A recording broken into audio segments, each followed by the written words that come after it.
The sun hasn't risen yet, but the golden savanna shimmers in the pale light of dawn. Tall grasses wave gently in the breeze, their tips glowing like tiny flames. Scattered acacia trees stand like the guardians of a lost world, silent witnesses to the drama that will soon unfold. Beneath the open sky, a small band of 5 Homo erectus crouches low, their breath fogging in the cool morning air. They are hunters, and their eyes burn with the hunger of the chase. In front of them, a herd of gazelles grazes peacefully near a watering hole, oblivious to the danger that stalks so close. The Homo sapiens grip sharp-edged stones in their calloused hands, their weapons of choice against the beasts that roam this unforgiving land. The mood is tense, primal, as the camera lingers on the fragile balance between predator and prey. Then, with a sudden explosion of movement, the leader lunges from the tall grasses, his stone tool raised high above his head. The gazelles explode into chaos, leaping in all directions.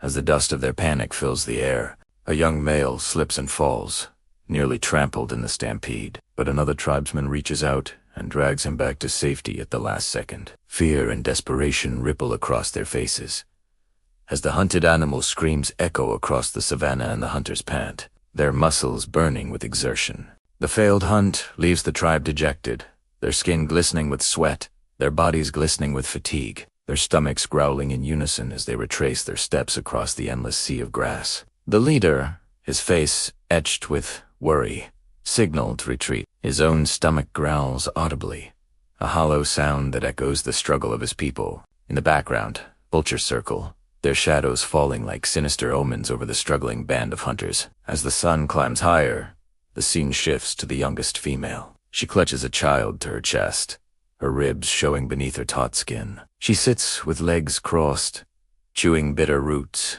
that she forces into the child's mouth, trying to give them strength. The baby whimpers, their eyes wide and dark, desperately searching for milk that their mother can't provide. The camera focuses on her face, half shadowed by the ever-present dread of their situation, half glowing with fierce determination. In the distance, clouds gather, dark, rolling, heavy with the promise of a coming storm. The wind rises, whipping the tall grasses into violent waves. The tribe huddles together beneath the meager shelter of a jagged acacia tree, their hair plastered to their heads by the sudden rain. Thunder cracks like the roar of some enormous predator, and their stone tools gleam wet and sharp in the dimming light. Then, as if struck by some unseen force, dry grass bursts into flames. A low-angle shot reveals a wall of fire leaping skyward in a terrifying dance. The tribe recoils, huddled together, their eyes reflecting the orange fury of the blaze. Children cry out,